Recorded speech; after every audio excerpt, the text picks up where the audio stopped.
You're listening to the Teen Guru Podcast. Have you heard? The robots are coming.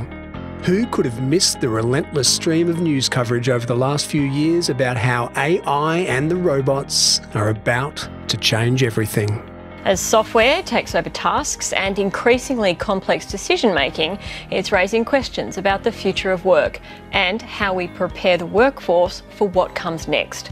According to the trade group A3, U.S. companies added over 136,000 robots to factory floors over the past 7 years. New technologies like self-driving cars are poised to eliminate whole job sectors in the next few decades. Self-driving cars are already on the roads in some parts of the world, and as they become more widespread and more reliable, they will displace millions of workers. Driving is one of the largest employers of non-tertiary educated men across the developed world. In the United States, it's number one. Soon, being a delivery or a long-haul truck driver will be a thing of the past. Let's start with Waymo. Waymo, which used to be the Google self-driving car project, is widely considered by most people to be the leader when it comes to autonomous drive vehicles. They were the first ones out testing self-driving technology in a modified Lexus. They have more miles under their belt than anyone else, and they're also testing out a self-driving ride-hailing program in the Phoenix area. The service sector is another major employer in the developed world. Anyone that has used the self-service checkout at the grocery store knows that the writing is on the wall for anyone working as a checkout operator.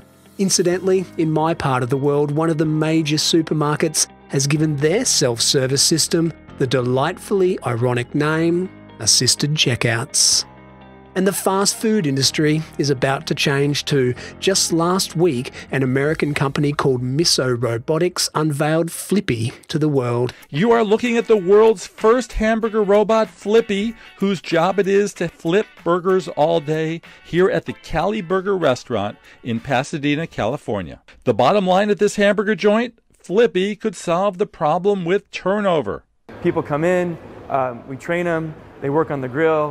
They realize it's not very fun to work on the grill, right? It's hot and greasy, requires constant use of your wrist, and so they leave. And people see a robot, they hear the word robot, they assume job replacement, but this is not about replacing jobs. The robot costs $60,000 to $100,000 depending on how elaborate it is. The top of the line model, for instance, both flips and cleans up afterwards. And do you think the robot can make a hamburger as well as a human? Actually, it's not better, but it's similar.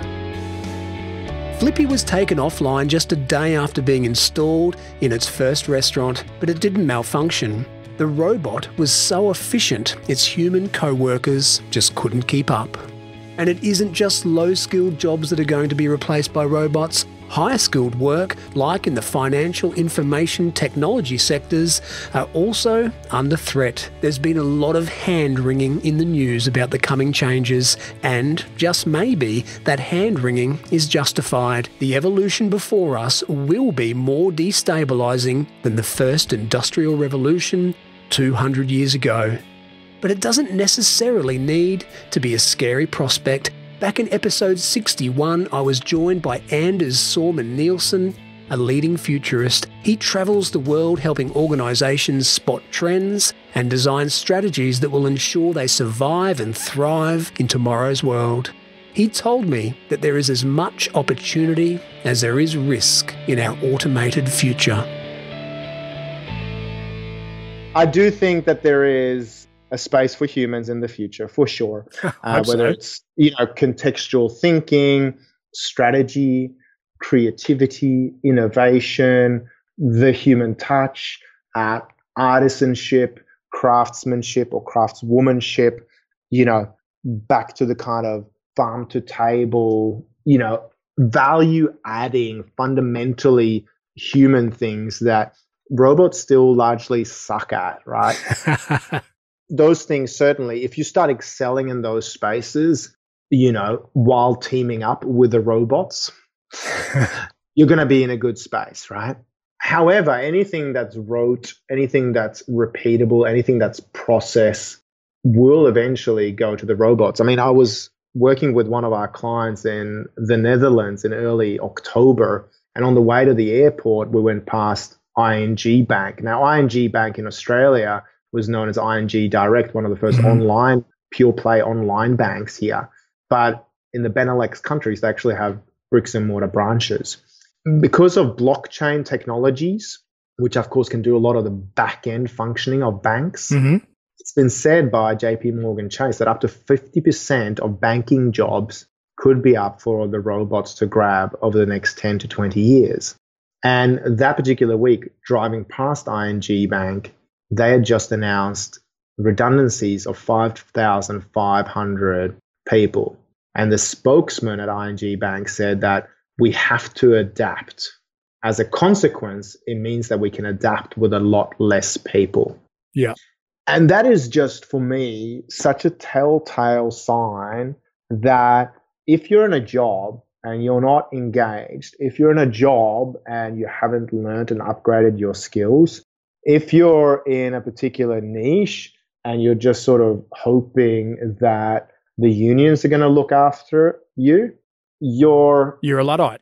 Yes. I was going to say something worse in French, but that's fine. No, give it to us in French. I won't understand it anyway. Aussie French. I think you understand the gist. So you have to start upgrading your skills. You have to make sure that you change your game, because otherwise you're going to be out of your job. And I do think that in the future, yes, the robots will be taking a lot of jobs. And I do think that this time it is different. Yes, we'll find other ways to occupy human beings, but this is not just a repeat, right? It's not just a repeat of the physical world when we moved from, say, textile workers to textile machines, or when we moved from humans and horses working the farms to having tractors or precision technology doing it instead. Because people still moved, from rural to urban, and they created the necessity for new jobs, right? Yes. This is not a tractor taking your job. This is your job moving to the cloud. Yeah. Or to a data center up in the Arctic Circle. This is different because it's in this cyber world that many people fail to comprehend. And while if you were a Luddite, it was easy to smash a machine, wasn't very efficient, it's very hard to try and smash the cloud. Yet some will try. So if you're working in a job that is easily repeatable and doesn't take a lot of thought, it's a low-skilled job that is a repeatable motion, then you are in desperate trouble. If you're working in a job that adds value, that adds the human element of empathy, then you're probably looking pretty good, as long as you learn to integrate the work that you do with the machines. Yeah, I'll give you an example, right? My girlfriend, Nicole, she has a fashion label. She used to work for Yves Saint Laurent in Paris. Now she has a fashion label that does swimwear in Australia and around the world, right? Small business. It's called Ephemera. Check it out. And she is able to, as a artisan, as a fashion designer, do something that is beautifully designed, attention to detail, produced in Australia with a European design aesthetic, and she distributes a piece of Australian culture, swim, salt, the, sand, the ocean, to the world. How does she do that? By really clever marketing, right? She's using all the tools at her disposal, whether it be Instagram, whether it be MailChimp, whether it be the digital technology that she runs her online store to. But at the same time, she also faces up at all the major fashion events around the world to make sure that she greets her retailers, be it Lane Crawford in Hong Kong, for example, in person as well. So she brings both the human element, the craftswomanship, and of course, digital technology enables her to also distribute it and to connect with a much wider audience than she would have been able to do in previous industrial eras, because she's partnering with the robots as well. We're headed into uncharted waters when it comes to artificial intelligence and automation. But there is a tremendous upside to living in a world free from subsistence labour Human creativity will be the last thing to be replaced by robots, and those of us who are prepared for that change will surely reap the rewards. I, for one, am hugely optimistic and excited about everything that's going to be part of our future. I hope you enjoyed this bite-sized portion of the Team Guru podcast. I'll be back next week with an interview episode. You can listen to my full conversation with Anders Sorman-Nilsson at teams.guru/podcast. Thanks for your company. I look forward to joining you again soon.